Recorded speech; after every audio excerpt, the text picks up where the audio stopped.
ಎಷ್ಟು ನೆಮ್ಮದಿ ಇದೆ ಇಲ್ಲಿ. ಬೆಂಗಳೂರು ಕಡೆ ನಿನ್ನೆ ಮಳೆ ಬಂದು ಎಷ್ಟೋ ಸಾವು ನೋವುಗಳಾಗಿ ಎಷ್ಟೋ ಜನ ಸತ್ತೋದ್ರು.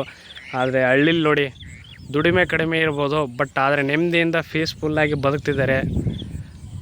ಗದ್ದೆಯಲ್ಲಿ ಕೆಲಸ ಮಾಡಿಕೊಂಡು ಆರಾಮಾಗಿದ್ದಾರೆ. ಬೆಂಗಳೂರಲ್ಲಿ ಡೈಲಿ 2,000, 3,000, 10,000 ಲಕ್ಷ ದುಡಿಯೋರಿದ್ದಾರೆ, ಬಟ್ ನೆಮ್ಮದಿ ಇಲ್ಲ. ಎಲ್ಲೆಲ್ಲೋ ಸಾವು ನೋವುಗಳು ಬರೀ ಇದೆ. ಬಟ್ ಇಲ್ಲಿ ಹಳ್ಳಿಲಿ ನೋಡಿ ಎಷ್ಟು ನೆಮ್ಮದಿ ಇದೆ. ಎಲ್ಲಿ ನೋಡಿದ್ರು ಗ್ರೀನರಿ ಫುಲ್ ಹಸಿರಿದಿಂದ ಇದೆ. ನೋಡಿ ಅಲ್ಲೆಲ್ಲ ಕೆಲಸ ಮಾಡ್ತಾಯಿದ್ದಾರೆ ಹೊಲದಲ್ಲಿ. ನಾವು ಇವತ್ತು ತಮಿಳ್ನಾಡಲ್ಲಿದ್ದೀವಿ. ನೋಡಿ ಎಷ್ಟು ಚೆನ್ನಾಗಿದೆ ಲೈಫು. ಸಾಕಾಗಿತ್ತು ಬೆಂಗಳೂರು ಜೀವನ ನೋಡಿ, ಬಟ್ ಇವಾಗ ಒಂದು ಪೀಸ್ಫುಲ್ ಮೈಂಡ್ಸೆಟ್ ಬಂದಿದೆ. ನೋಡಿ ಎಷ್ಟು ಗ್ರೀನರಿ ಇದೆ ಫುಲ್ ಅಲ್ಲಿವರೆಗೂ. ಇವಾಗ ನಾವು ಹೋಗ್ತಾಯಿದ್ದೀವಿ ಎಲ್ಲಿಗಪ್ಪ ಅಂದರೆ, ಈಗ ತಿರುವಣ್ಣಾಮಲೈ ದರ್ಶನ ಆಯಿತು. ನೆಕ್ಸ್ಟು ಪರ್ವತಮಲೆಗೆ ಹೋಗ್ತಾಯಿದ್ದೀವಿ. ಬನ್ನಿ, ನಿಮಗೆ ಪರ್ವತಮಲೈ ತೋರಿಸ್ತೀನಿ.